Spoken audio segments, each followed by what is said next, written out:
je suis Sylvia Renate Sommerlath, et mon histoire a commencé bien loin de l'élégance froide de la monarchie suédoise. Née le 23 décembre 1943 à Heidelberg, en Allemagne, je n'aurais jamais imaginé que la vie me conduirait un jour sur le trône de Suède. Mon parcours mêle amour, tradition et un profond engagement envers les causes qui me tiennent à cœur. En 1973, j'ai rencontré Carl Gustaf, alors prince héritier de Suède, lors des Jeux olympiques d'été à Munich. Notre connexion a été instantanée, bien que nous venions de mondes si différents.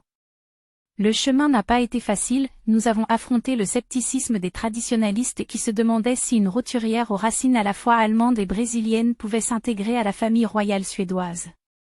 Mais l'amour a sa façon de briser les barrières. Le 19 juin 1976, nous nous sommes mariés, et je suis devenue reine consort de Suède.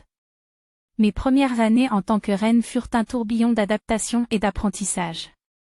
Bien que j'étais habituée à une vie cosmopolite, parlant plusieurs langues et ayant une expérience dans les affaires internationales, devenir un symbole pour une nation était un défi tout à fait différent. J'ai embrassé la culture suédoise, ses valeurs d'égalité et de simplicité, tout en apportant une touche de mon propre héritage à la cour. Élever nos 3 enfants, la princesse héritière Victoria, le prince Carl Philippe et la princesse Madeleine, fut un exercice d'équilibre entre le fait de cultiver une famille moderne et de respecter des traditions séculaires.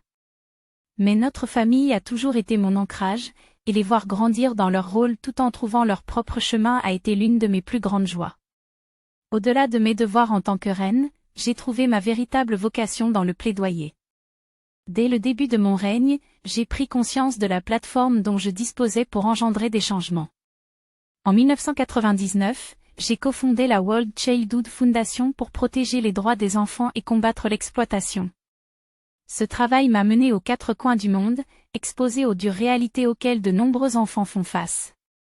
Ces expériences ont renforcé ma conviction que les monarques ne devraient pas être de simples figures cérémoniales, mais des participants actifs dans la construction d'un monde meilleur. Avec les années, la monarchie elle-même a évolué. La Suède, comme de nombreuses nations, a été confrontée à des questions sur la pertinence des familles royales dans les démocraties modernes. Nous nous sommes adaptés, en mettant l'accent sur la transparence et le service pour rester un symbole unificateur pour le peuple.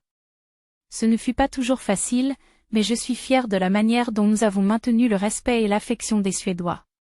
Aujourd'hui, en réfléchissant à plus de 5 décennies dans ce rôle, je m'émerveille de voir à quel point le monde a changé. De la simplicité de la vie dans les années 1970 à la complexité de l'ère numérique interconnectée d'aujourd'hui, le rythme des progrès est stupéfiant. Pourtant, certains défis demeurent tenaces, l'inégalité, les crises environnementales, et le besoin de compassion dans la gouvernance. Le 1er janvier 2025, je me projette avec espoir. La famille royale est entre de bonnes mains, avec Victoria incarnant l'esprit moderne de la monarchie. Mon travail avec la Childhood Foundation se poursuit, tout comme mon engagement à sensibiliser aux questions telles que la démence, une cause qui me tient à cœur après avoir été témoin de ses effets sur ma mère.